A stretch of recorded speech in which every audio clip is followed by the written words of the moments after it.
누가복음 5장 1절에서 11절 말씀 PPT가 준비되어 있습니다. 이 세 번역이기 때문에 PPT를 보시면서 함께 하나님 말씀 함께 받들어 읽겠습니다. 시작.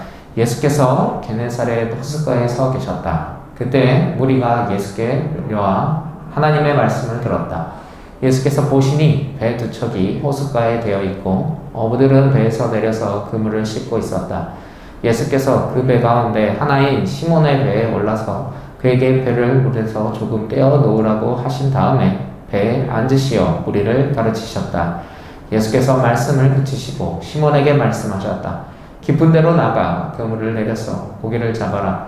시몬이 대답하였다. 선생님, 우리가 밤새도록 애를 썼으나 아무것도 잡지 못했습니다. 그러나 선생님의 말씀을 따라 그물을 내리겠습니다. 그런 다음에 그대로 하니 많은 고기가 떼가 걸려들어서 그물이 찢어질 지경이었다. 그래서 그들은 다른 배에 있는 동료들에게 손짓하여 와서 자기들을 도와달라고 하였다.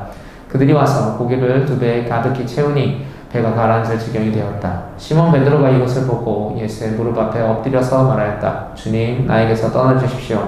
나는 죄인입니다. 베드로 및 그와 함께 있는 모든 사람이 그들이 잡은 고기가 엄청나게 많은 것을 놀랐던 것이다. 또한 세베대의 아들로서 시몬의 동료인 야고보와 요한도 놀랐다. 예수께서 시몬에게 말씀하셨다. 두려워하지 말아라. 이제부터 너는 사람을 낚을 것이다. 그들은 배를 물에 댄 후에 모든 것을 버려두고 예수를 따라갔다. 아멘. 다시 한번 기도하시겠습니다. 살아서 오늘도 역사하시는 전지전능하신 하나님 아버지, 부족한 족, 연약한 종이 이 자리에 섰습니다.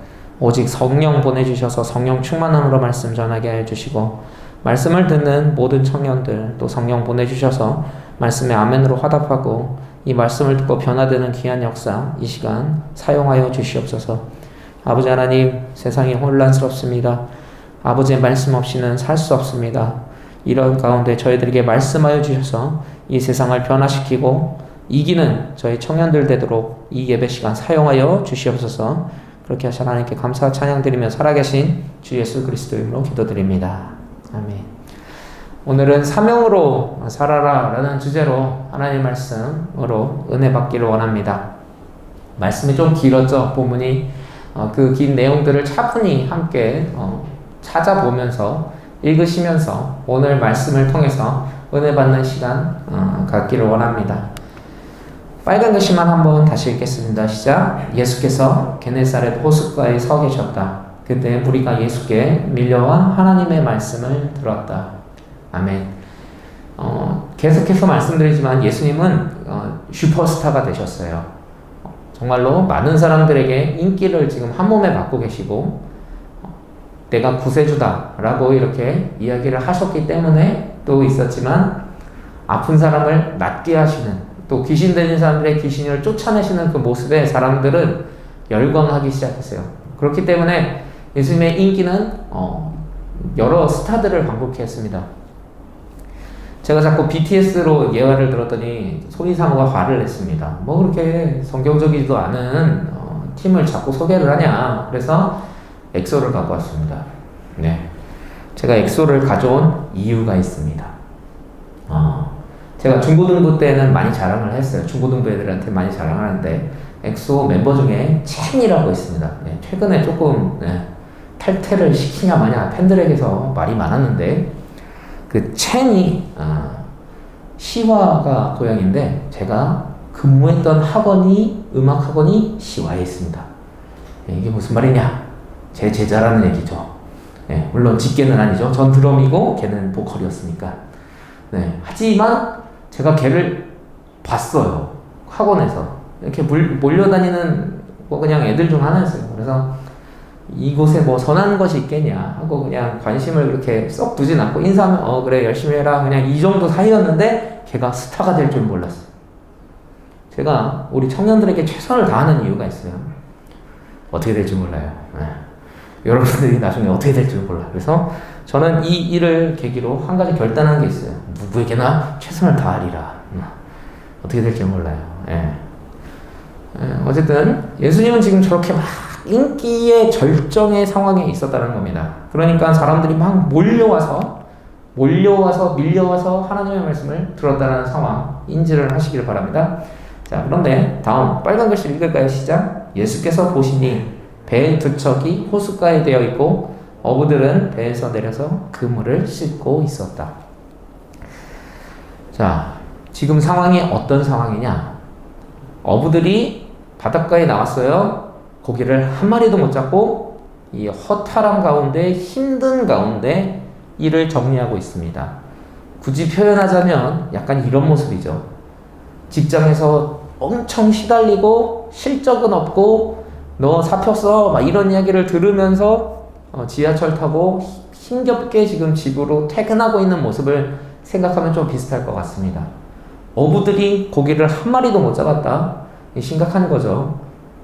먹고 살아야 되는데 못 잡은 거예요. 얼마나 마음이 아플까요? 그 당시 대출이 있었는지는 모르겠지만 만약 베드로가 대출로 배를 샀다면 이 이자는 어떻게 갚지? 어떻게 하면은 또 처자식 먹여 살리지? 이 고민이 당연히 올 수밖에 없는 그런 상황이에요. 되게 힘든 상황이 바로 그 동시에 그 공간에 이루어졌다는 거죠. 예수님이 말씀을 선포하실 때 옆에 어부들은 어떻게 하나 한 마리도 못 잡았네 허탈하며 그물을 정리하고 있었다라는 그 상황입니다. 자, 빨간 글씨 한 번 더 읽겠습니다. 시작. 예수께서 그 배 가운데 하나인 시몬의 배에 올라서 그의 배를 못해서 조금 떼어 놓으라고 하신 다음에, 자, 근데 마침 그 어부가 누구예요? 시몬이에요. 4장에서 시몬의 그 장모를 예수님이 고치셨죠. 예수님이 안면식이 있고 게다가 시몬은 지금 예수님에게 큰 빚을 졌죠. 아프신 장모님을 예수님이 낫게 하셨기 때문에 예수님하고는 어떻게 보면 예수님에게 빚진 지금 시몬의 상황이라는 거예요. 그걸 여러분들이 기억하셔야 돼요. 그런데 지금 시몬은 예수님에게 빚은 있지만 힘든 상황이에요. 물고기를 한 마리도 못 잡았어요. 밤새도록. 그러니까 야간 작업을 했는데 이제 성과도 없는 그런 힘든 상황 가운데 예수님을 딱 마주쳤어요. 느낌이 시몬은 좀 쎄하겠죠. 하지만 예수님은 부탁을 하셨어요. 시몬에게 나 좀 데리고 배에 태워줘 라고 이런 부탁을 하신 거예요. 부탁할 만한 자에게, 살아날 자에게 말씀하시는 분이 예수님이세요. 우리가 한 가지 기억해야 되는 게 하나님이 그렇게 막무가내로 안 하세요. 어거지 안 부리세요. 되게 나이스하신 분이에요. 친절하신 분이에요. 시몬에게 부탁하실 만하니까 부탁하셨어요. 장모를 치료해준 그 일이 있으니까, 친분이 있으니까 무례한 지금 상황은 아닌 거예요. 시몬아 좀 도와줄래? 시몬이 거절할 수가 없었던 상황인 거죠. 그리고 시몬은 살아야 하는 자예요. 이거는 나중에 뒷부분에 나오니까 넘어가겠습니다. 그림으로 표현하자면 배에 앉으시어 무리를 가르치셨어요. 배에 앉으셔서 무리를 가르치는 장면을 그림으로 보자면 이런 모양이에요. 자, 무리들은 땅에 있고 예수님과 베드로는 지금 한 배에서 지금 강가에서 설교를 이제 하고 계시는 겁니다. 이 그림에서 우리가 알 수 있는 것이 하나가 있습니다. 바로 베드로는 어쩔 수 없이 설교를 듣고 있는 상황이라는 겁니다. 베드로는 좋든 싫든 지금 예수님 말씀을 들어야 돼요. 왜? 함께 있으니까. 지금 이 자리에도 어쩔 수 없이 앉아있는 분들은 없을 줄 믿습니다. 또 사랑으로 이렇게 리더분들이 많이 연락을 해서 이 자리에 오신 줄 아는데요. 하지만 이 자리에 있는 게, 쉬는 가운데도 이 자리에 있는 게 사실은 축복이에요. 이 말씀을 듣는다는 건 말씀은 정말 스며듭니다. 제가 어떻게 변했나를 가만히 생각해 보니까 참 예배를 많이 섬겼더라고요. 좋든 싫든 섬겼더라고요. 그게 몸에 배이기 시작하더라고요. 한 번이라도 이 예배 자리에 있는 게 참 귀합니다. 베드로도 좋든 싫든 그 자리에서 어쩔 수 없이 예수님의 복음을 들을 수밖에 없었어요. 자, 그런데 재밌는 건 빨간 글씨 읽어볼까요? 시작. 예수께서 말씀을 그치시고 시몬에게 말씀하셨다. 깊은 데로 나가 그물을 내려서 고기를 잡아라. 예수님이 한술 더 뜨시는 거예요. 아까도 말씀드렸죠. 고기를 한 마리도 못 잡았죠. 그래서 밤새도록 수고를 했는데 못 잡았으니까 얼마나 힘들고 빨리 집에 가서 쉬고 싶어요. 돈도 못 벌었는데 나 좀 쉬고 싶다 이 마음이 막 있을 거 아니에요. 그런데 억지로 장모님을 고쳐준 예수님 때문에 그 힘든 몸을 가지고 억지로 예수님을 태워서 듣기 싫은 설교까지 딱 들었는데 예수님이 자 설교 끝 베드로야 한 번 더 그물을 던져라 이렇게 얘기를 하는 거예요. 그러니까 베드로의 심정은 이거였어요. 네. 그 좌절자를 검색하니 이게 나왔습니다. 좌절한 모습. 베드로는 지금 완전 이런 느낌이었던 거죠. 그래서 이 심정을 어떻게 표현하냐면 우리 빨간 글씨 읽어보겠습니다. 시작. 시몬이 대답하였다. 선생님, 우리가 밤새도록 애를 썼으나 아무것도 잡지 못했습니다. 그러나 선생님의 말씀을 따라 그물을 내리겠습니다. 자, 이겁니다. 어려운 부탁할 때, 어려운 부탁을 받았을 때, 정상적인 대화 가이드라인을 제시를 하는 건데요. 제가 할 수 있는 건 해보겠지만 장담은 못 해드려요. 똑같죠. 베드로가 예수님의 그 부탁을 거절할 수는 없었어요. 장모님을 구해준 은인이셨잖아요. 그러니까 거절은 못 하겠고 하기는 해야 되는데 분명히 안 잡히는 걸 알고 있거든요. 베드로는 밤새도록 모든 경험을 다해서 금을 내려받고 밤새도록 잡았는데 안 잡혔으니까 지금 가서 잡으나 마나 밤에 작업한 이유가 있겠죠. 제가 제주 출신이라 좀 아는데요. 이 어두울 때 이 불 같은 걸 딱 켜고 이렇게 그물을 치면 엄청 잘 잡힙니다. 그래서 제주도 가보면은 밤에는 불들이 막 그 해안가에 반짝반짝거려요. 어두운 가운데 불을 켜고 이렇게 딱 낚시를 하는 게 정석인 거예요. 그러니까 이렇게 대낮에 화난데 아무리 그물을 쳐봐야 안 잡힐 걸 베드로는 너무나 뻔히 아는 거예요. 하지만 거절할 수가 없으니까 예수님에게 경고하죠. 안 잡힐 건 알지만 그래도 당신과 나 사이에 어쨌든 빚이 있으니까 해드릴게요. 해드리지만 창피 당할 수도 있어요. 당신 이렇게 얘기를 하고 그 그물을 내립니다. 이때 심정은 이런 거겠죠. 귀찮게 진짜 너무하네. 치료해 주신 거야 고맙긴 한데 장모님 살려주신 거 고맙긴 한데 좀 너무하네. 이거 좀 선을 넘는 거 아니야? 이런 생각이 베드로 가운데 지금 있어요. 그런데 우리 빨간 글씨 읽어보겠습니다. 시작. 그런 다음에 그대로 하니 많은 고깃대가 걸려들어서 그물이 찢어질 지경이었다. 엄청난 일이 벌어지는 거죠. 그물이 찢어질 정도로 고기가 많이 잡힌 거예요. 제가 영재 보고 오늘 가서 로또를 목사님 지금까지 수많은 로또를 샀지만 맞지 않았습니다. 제 지어낸 얘기예요. 영재가 로또를 했다는 게 아닙니다. 그런데 오늘 내가 가서 왼손으로 긁어봐 라고 얘기를 했는데 영재가 목사님 말이니까 순종하겠습니다. 긁었더니 당첨이 된 겁니다. 이 얼마나 놀라운 일이 벌어지겠습니까? 정말 말도 안 되는 그런데 순종을 했더니 당첨이 되는 그런 일이 벌어진 거예요. 자, 그런데 시몬 베드로가 그 다음 행동에서 참 묘한 행동을 합니다. 전에도 한번 이 주제를 가지고 설교를 했었는데 기억나시는 분들 있는지 모르겠네요. 베드로의 행동이 약간 상식적이지 않아요. 빨간 글씨 읽어보겠습니다. 시작. 시몬 베드로가 이것을 보고 예수의 무릎 앞에 엎드려서 말하였다. 주님, 나에게서 떠나주십시오. 나는 죄인입니다. 자, 베드로가 예수님 보고 뭐라 그러죠? 떠나주십시오. 저를 떠나주세요. 이렇게 얘기를 해요.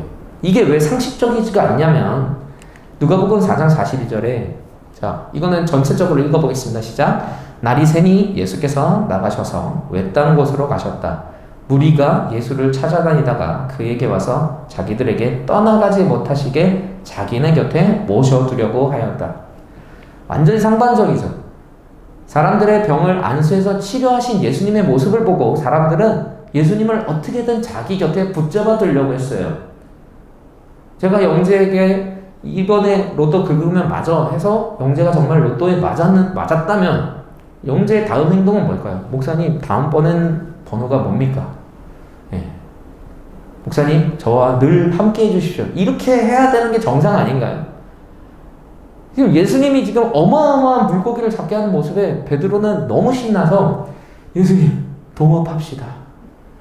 뿜빠이 반대, 1대1 어때요? 이런 상황이 사실은 상식적인데 베드로가 이상해요. 저 떠나세요. 이렇게 얘기를 하는 거예요. 떠나주십시오. 저는 죄인입니다. 이게 너무나 그 전의 사람들과 다르다는 걸 우리가 알 수 있어요. 여기서 우리가 분명하게 하나 알 수 있는 게 있어요. 바로 베드로는 예수님을 원망했었다라는 거예요. 베드로는 예수님을 좋아하지 않았어요.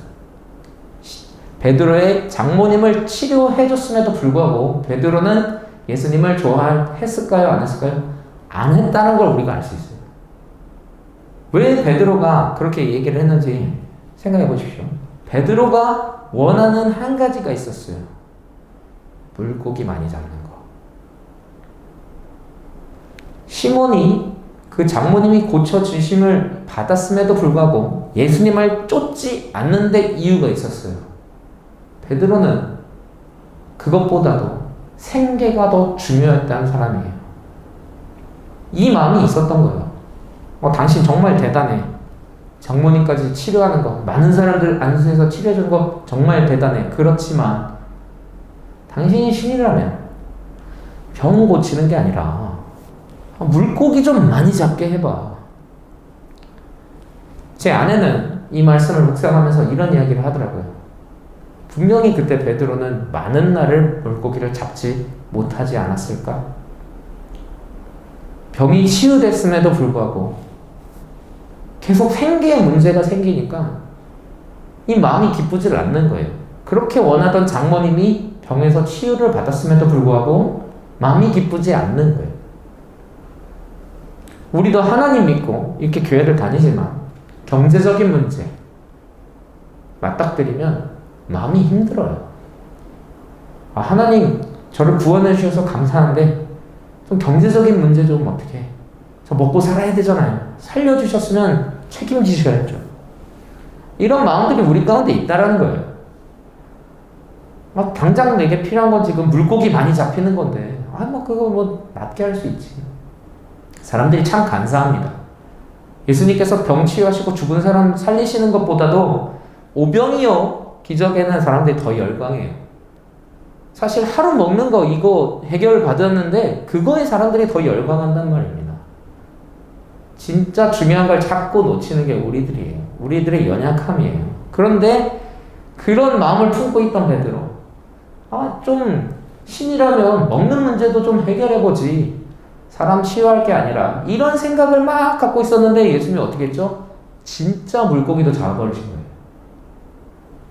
그러면은 아무리 그냥 생각이 없는 사람도 알아요. 뭘 아냐면 예수님이 저 사람들이 아니라 지금 나 때문에 지금 이곳에 계시는 거구나.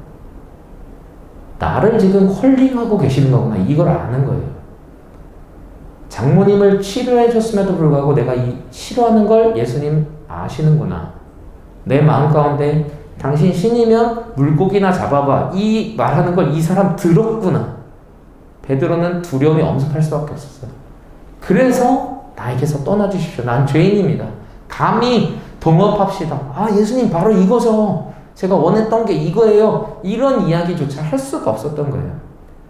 이분 진짜 신이구나. 이분은 감히 내가 같이 할 수 없는 분이구나. 이거를 베드로는 깨달았어요.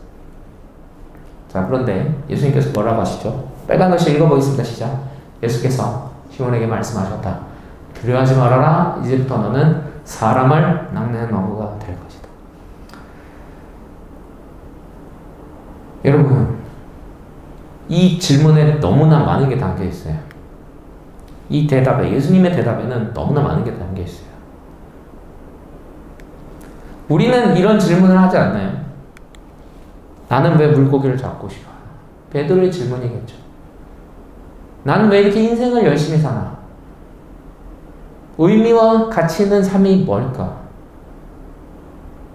아무리 생각 없는 사람도 이 질문을 하게 돼 있어요. 우리 자본주의 사회에서 살고 있는데 어느 순간에 현타가 오죠. 아, 나 뭐 때문에 이렇게 열심히 살지? 난 뭐 때문에 공부를 하지? 난 뭐 때문에 돈을 벌지? 난 뭐 때문에 게임을 만들지? 춤을 추지? 돈을 세지? 세금을 계산하지? 심지어 저는 왜 목회를 하지? 이 질문을 누구나 할 수밖에 없어요. 나는 왜 살지? 베드로도 그 질문을 했었을 거예요. 나는 왜 물고기 잡지? 자, 그런데 예수님께서 이렇게 이 비유라는 게 어마어마한 비유라는 걸 우리가 알 수 있어요. 베드로의 직업은 어부였습니다. 그런데 성경에서 이 바다의 의미는 세상이라고 제가 말씀드렸죠. 기억나시는지 모르겠네요. 창세기 1장 2절에 보면 땅, 어둠, 물이 하나님께서 지으시지 않은 거예요. 나쁜, 그러니까 사단의 세력을 의미하죠. 그런데 요한계시록 21장 1절에 보면은 그래서 하나님께서 모든 전쟁 마치신 후에 천국이 임할 때에는 이전 하늘, 이전 땅, 바다도 없어요. 이전의 하늘이 어둠이 가득한 그 하늘이겠죠. 이전의 땅, 바다도 없다.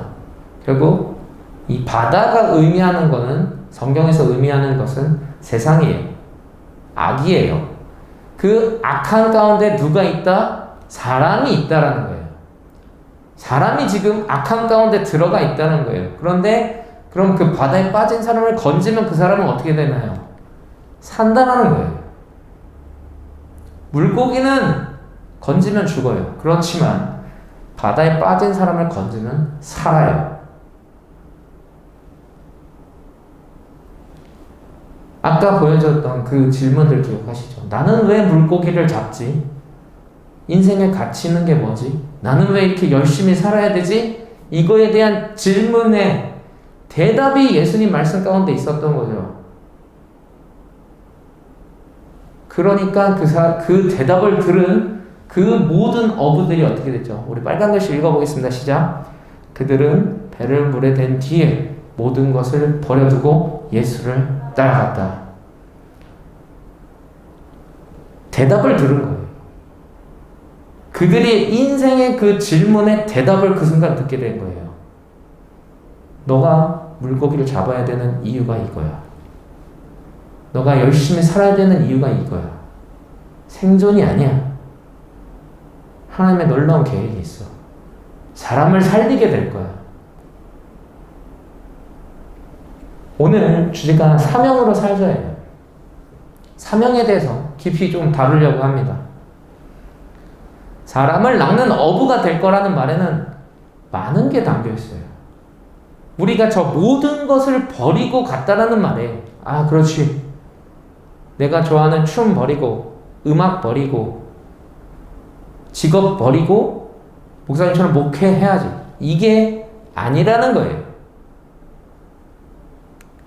베드로는 영원히 물고기를 잡지 않았나? 이 일 후에. 아니라는 거예요.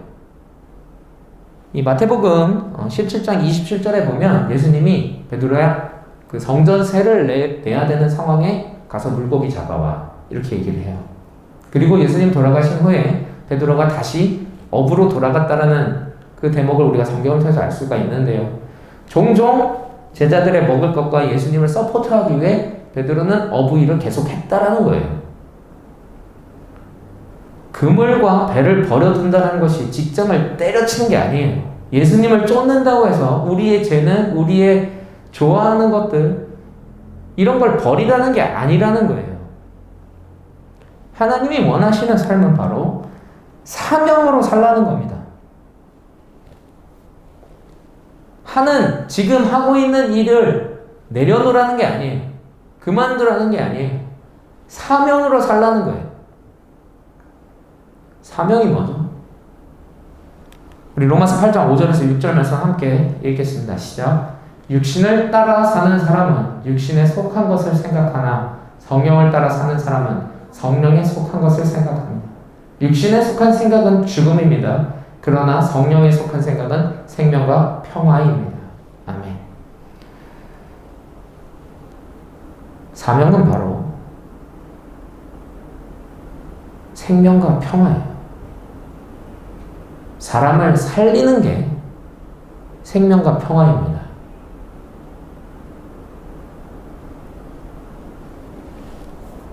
같은 일을 하지만 어떤 사람은 사명 때문에 하고 어떤 사람은 생존 때문에 합니다.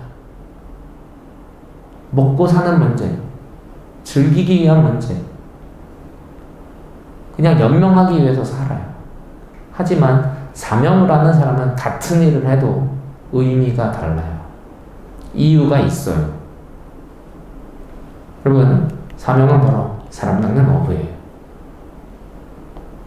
사람 낚는 어부가 주는 말은 바로 이겁니다. 하나님 주신 재능으로 나도 살고 남도 살리는 겁니다. 하나님께서 여러분들에게 재능을 주셨어요. 전 특별한 재능이 없는데요. 여러분, 환경도 재능입니다. 여러분들이 가지고 있는 가정,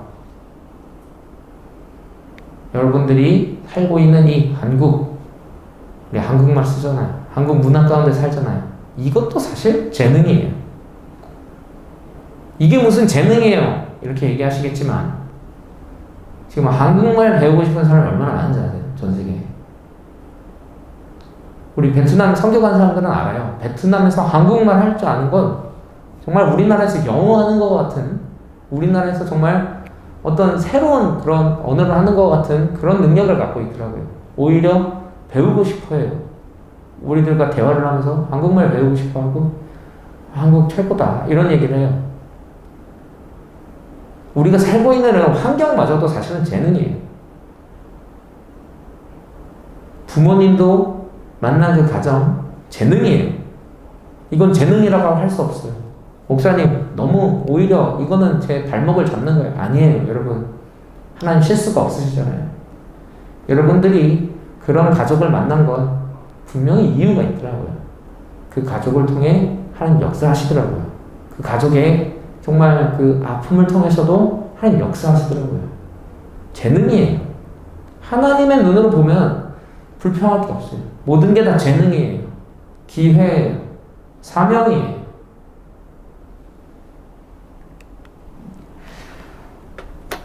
오늘 말씀 이제 좀 정리하고 마치려고 합니다. 여러분, 지금 고민하고 계시는 게 비전이 참 많은 것 같아요. 비전. 그런데 비전에 대한 고민인지 미래에 대한 걱정인지 구별이 안 될 때가 있어요. 개인적으로 기도를 해보면 베드로랑 지금 같은 거예요. 만약에 미래에 대한 불안함과 걱정이라면 이건 비전에 대한 문제가 아니에요. 생존을 지금 걱정하고 있는 거예요. 나 물고기 많이 잡을 수 있을까? 왜 물고기를 많이 잡아야 되는지를 알면 그물이 찢어지도록 잡히게 하셔요. 그의 나라와 그의 의를 구하면 모든 것을 더하신다고 약속하셨어요. 지금 안 풀리는 이유가 있습니다. 생존을 걱정하면 안 풀려요. 아무리 잡혀도 걱정돼요. 만사 형통인 것 같은데 불안해요. 나 이렇게 잘 살아도 되나? 이럴 가치가 있나? 의문이 들어요. 하지만 사명으로 사는 사람들은 걱정하거나 불안하지 않아요.